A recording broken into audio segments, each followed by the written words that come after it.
Tere sõbrad! Täna räägime emakeelepäevast. Eestis tähistatakse seda 14. märtsil meie rahvuskirjaniku Kristjan Jaak Petersoni sünnipäeval. See päev on pühendatud eesti keelele ja selle hoidmisele. Kristjan Jaak Peterson oli esimene eestikeelne haritlane, kes uskus, et eesti keel on väärtuslik ja väärib austust.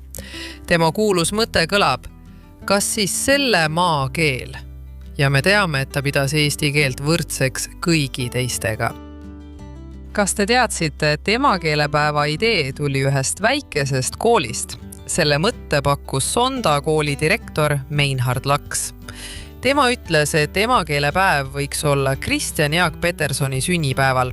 See oli hea mõte ja nii hakkas kogu Eesti seda päeva tähistama.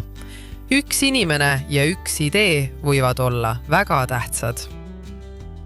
Emakeelepäeval loetakse luuletusi, peetakse kõnevõistlusi, tehakse keelemänge ja uuritakse eesti keele ajalugu. Koolides korraldatakse ettelugemisi ja kirjutamisüritusi. Emakeel on osa meie identiteedist. See aitab mõelda, tunda ja suhelda. Oma keele väärtustamine tugevdab enesehinnangut ja kuuluvustunnet.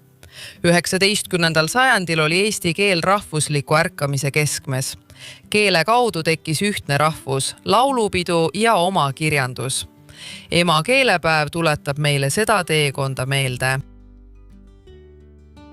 Ka teistes riikides on emakeelepäev. Lätis tähistatakse seda 15. oktoobril, Leedus 7. märtsil. Soomes on emakeelepäev 9. aprillil. Norra ja Rootsi tähistavad oma keelepäevi samuti kevadel. Igal rahval on oma keel ja oma lugu. Emakeelepäev tuletab meile meelde, et keel on meie kodu. Hoidkem ja armastagem oma keelt, see on meie kõige isiklikum aare.